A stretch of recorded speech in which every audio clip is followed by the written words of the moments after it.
It is the 25th day of October 2025. I'm with a young couple in every sense of the word from Texas. They're friends of the Webbs that I had out 5 years ago. And anyway, we're going through Mount Auburn burial ground here. And these colors and these leaves are so beautiful that I think I will make a little bit of a video on them, as I frequently do when I'm out on a tour. Now, this burial ground is world famous. It is the first botanical burial ground in the United States. It was opened up here in 1831, and it gives the word cemetery to the English language, which derives from the Greek word semes, which means to lie or rest in repose. It is a focal point of birds migrating north and south. People will come in here and spend a half hour watching the birds with their binoculars or whatever. They'll actually give money to this burial ground. This burial ground then will have an endowment, somewhat similar to Harvard, but lesser quantities, of course. But that being the case, they're able to make a nice offer to people on being buried here, and that is, should you be buried here in 100 years later when your family's all dead and gone, it doesn't matter. Your grave will be maintained in perpetuity forevermore. There's about 150,000 people buried here.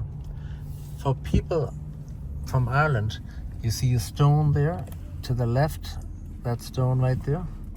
That, believe it or not, for the people of Ireland, is the sister of Charles Stewart Parnell.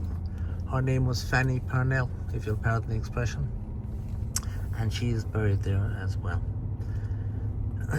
Now, the leaves are falling and the leaves have changed, and they're loose, and this beautiful situation is described as fall foliage. People will come from all over the world to observe the fall foliage in New England, because the climatic conditions are perfect in only two places on earth for fall foliage, and that would be New England and the northern island of Japan.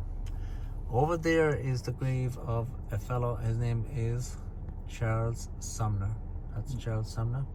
People living in Boston will be familiar, of course, with the Sumner Tunnel, which brings the traffic in from the airport into the city of Boston, under the Boston Harbor.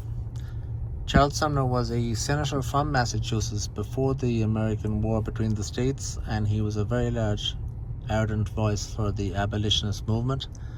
One day on the floor of the Senate, he is giving a speech in which he's very, very critical of another senator from South Carolina, who just happened to have a nephew in the House of Representatives, and that nephew's name was a fellow called Preston Brooks.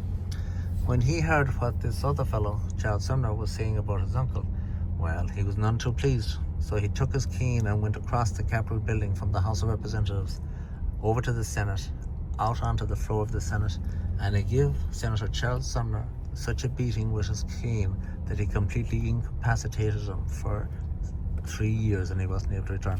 That's a famous incident in the history of the US Capitol building. We're going to stop here at a beautiful tower, and we're going to get out. We'll climb this tower, because on top of this tower we will be able to see over the tree line and get an absolute magnificent view of Boston. Hopefully I'll have a parking space up here, and I do indeed. I like it. I will hold on. I'll continue this video till I get out, just to show you the tower as well, and then I'll stop this video and just park this car here. And you can see in the distance, that is the city of Boston.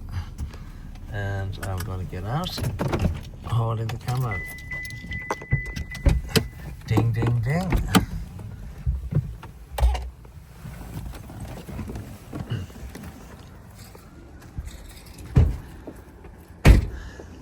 This is my trusted chariot there.